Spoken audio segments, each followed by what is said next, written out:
صدق اللہ مولانا العظیم درود پاک والصلاۃ والسلام علیک یا رسول اللہ وعلی آلک واصحابک اجمعین۔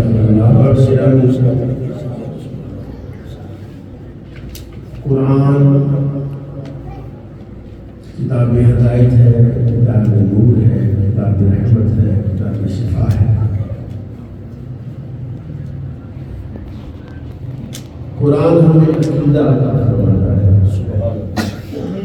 ایک ایسا عقیدہ جو ہماری پریکٹس نہیں ہے، لیکن اس پر اس درجے کا اعتماد، اس درجے کا یقین نہیں ہے جس درجے کا یقین ہونا چاہیے۔ قرآن پاک میں اللہ نے ارشاد فرمایا وما قدر اللہ حق قدرہ، تم نے اللہ کی قدر نہیں کی جیسا کہ اس کی قدر کرنے کا حق تھا۔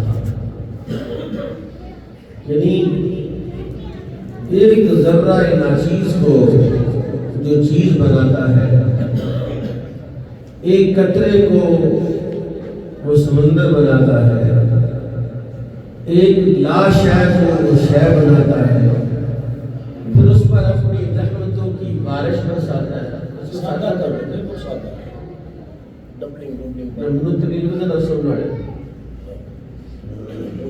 جو اس ذرہ ناچیز پر اتنی رحمتیں برساتا ہے اور خود ہی اعلان کرتا ہے وَإِن تَعُدُّوا نِعْمَةَ اللَّهِ لَا تُحْصُوهَا، اگر تم میری نعمتوں کو گننا چاہو، شمار کرنا چاہو تو شمار نہیں کر سکتے۔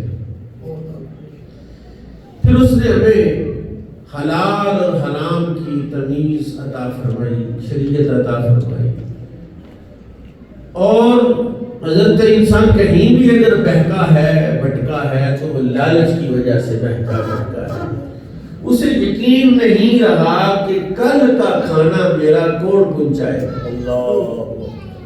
حالانکہ ہمیں اس وائرلیس نظام اور سسٹم میں رہتے ہوئے، اب یہ تار لگی ہے، وہاں مشین پڑی ہے، اگر یہ تار یہاں کاٹ دی جائے تو میری بات یہ سپیکر، یہ سسٹم اونچی نہیں کر سکتا۔ ہم اس تار کے ساتھ جڑے ہوئے ہیں، یعنی دنیا دار الاسباب ہے۔ ہم کہتے ہیں یار مفتی صاحب آپ کہتے ہیں اللہ رازق ہے، جو اللہ پر بھروسہ کرتا اللہ اس کے لیے کافی ہے۔ اللہ کیسے کافی ہوگا؟ میں گھر میں پڑا رہوں گا، بیٹھا رہوں گا، اللہ کیسے مجھے رزق دے گا؟ حالانکہ جو موبائل آپ کے ہاتھ میں ہے اس میں کوئی تار، اگر اس موبائل میں بندے کی آواز بھی آ رہی ہے، اس میں بندے کی تصویر بھی آ رہی ہے، اور جو مٹیریل اور جو مواد کوئی کہیں سے بھی سینڈ کر رہا ہے اور بغیر کسی واسطے کے، بغیر کسی ظاہری سبب کے وہ ہم تک پہنچ رہا ہے، تو یہ تو انسان نے بنایا ہے، تو جو رب کائنات نے بنایا ہے۔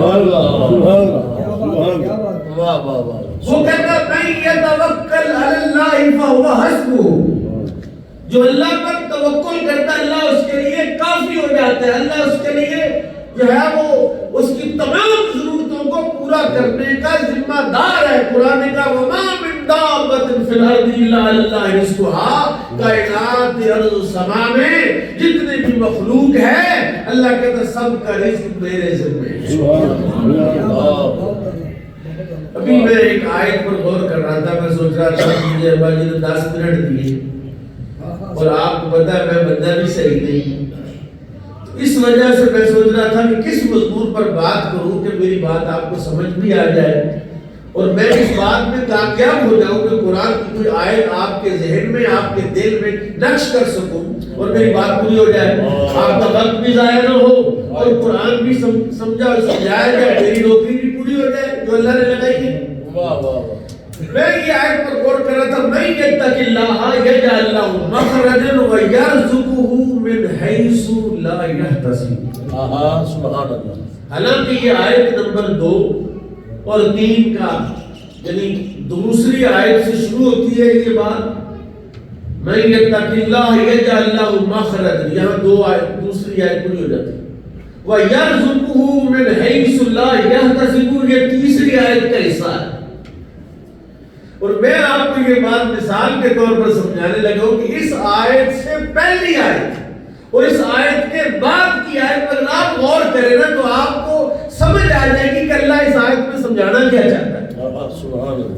جب کسی لڑکی کی شادی ہوتی ہے، عورت کی شادی ہوتی ہے، وہ جب کسی شوہر کے ساتھ اس کا نکاح ہوتا ہے تو وہ اس کے گھر چلی جاتی ہے. شریعت کیا کہتی ہے کہ اس کا نان و نفقہ، اس کا سکنا یعنی اس کا کھانا پینا اور اس کی رہائش کس کے ذمہ ہے؟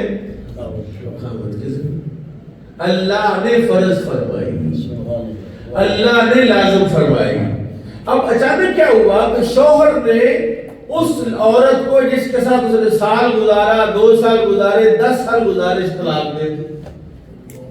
اب ایسی ہے جیسے تار کٹ گئی. عورت پریشان ہو گئی کہ اب کہاں سے کھاؤں گی؟ لباس یہ دیتا تھا، کھانا یہ دیتا تھا، رہائش یہ دیتا تھا، باپ نہیں رہا، ماں نہیں رہی، بھائی نہیں رہے، بہنیں نہیں رہی، تو کہاں جاؤں؟ میرا تو گھر بھی نہیں ہے، اولاد بھی نہیں ہے، تو میں کہاں سے کھاؤں گی؟ یہ ایک خدشہ تھا، یہ ایک اندیشہ تھا اس عورت کا. میں آپ کو اگر آیت سناؤں نا، اس کی آغاز والی آیت، اللہ فرماتا ہے کہ فَإِذَا بَلَغْنَ أَجَلَهُ، جب اس عورت کی عدت پوری ہو جائے. جب تک عدت پوری نہیں ہوئی تب تک وہ اس کا نان و نفقہ کس کے ذمہ ہے؟ شوہر کے ذمہ. حالانکہ عورت پر عدت ہے، مرد پر عدت نہیں ہے. مرد آج طلاق دے کل نکاح کر لے، لیکن ایک صورت ایسی جس میں مرد پر بھی عدت کا پورا کرنا لازم ہے. وہ ہے کہ اگر اس نے 4 شادیاں کر رکھی ہیں، ایک بیوی کو طلاق دیتا ہے، اب وہ فوراً کسی دوسری عورت سے، چوتھی عورت سے نکاح نہیں کر سکتا. کیوں؟ کہ ایک وقت میں اس پر 5 عورتوں کا نان و نفقہ ہو، شریعت اس کی اجازت. اب اس پر لازم ہے کہ یہ جو چوتھی عورت کو اس نے طلاق دی ہے، جب تک اس کی عزت ختم نہیں ہوتی، اس کے کندھوں سے اس کی ذمہ داری پوری نہیں ہوتی، عہدہ برآں نہیں ہوتا، تب تک کسی اور عورت سے نکاح. اب وہ تو چلو کر لے گا، اس کو اللہ نے کامل پیدا کیا ہے، مرد طاقتور ہوتا ہے، دانا ہوتا ہے، دین بھی کامل ہے، عقل بھی کامل ہے، زمانے کی جو تھپیڑے ہیں کھا لیتا ہے، زمانے سے لڑ پڑتا ہے. عورت نازک ہے، عورت کے لیے بہت سارے مسائل ہیں اس معاشرے میں، اور یہ ازل سے ہیں، ابد تک رہیں گے. اور اللہ نے عورت کو یہ حکم دیا ہے والمحصنات من النساء. قرآن کا تصور ہے کہ کوئی عورت شوہر کے بغیر کہے کہ میں زندہ رہوں گی یا میں اپنی ضرورتیں پوری کروں گی. کہا میں نے جو معاشرہ اور انسان تقریر کیا ہے، اس مرد، اس عورت کو شوہر کی بہرحال ضرورت ہے. مرد کی ضرورت ہے، باپ کی صورت میں، بھائی کی صورت میں، شوہر کی صورت میں، یا بیٹوں کی صورت میں، یا پوتوں کی. کوئی بھی رشتہ ہو، عورت بغیر کسی رشتے کے معاشرے میں ڈیزرو نہیں کر سکتی، نہیں چل سکتی، یہ ممکن نہیں ہے. اور جو کرتی ہے آپ ان کو جانتے ہیں، میں اس پہ بات نہیں کرنا چاہتا، مسئلہ سمجھانا چاہتا ہوں. اللہ کہتا ہے فَإِذَا بَلَغْنَ أَجَلَهُنَّ، جب طلاق والی عورت کی عدت پوری ہو گئی، اب نان و نفقہ بھی ختم ہو گئی. فرمایا فَأَمْسِكُوهُنَّ بِمَعْرُوفٍ، اس کو روک لو معروف طریقے سے. یعنی اگر اس نے طلاق رجعی دی ہے یا طلاق بائنہ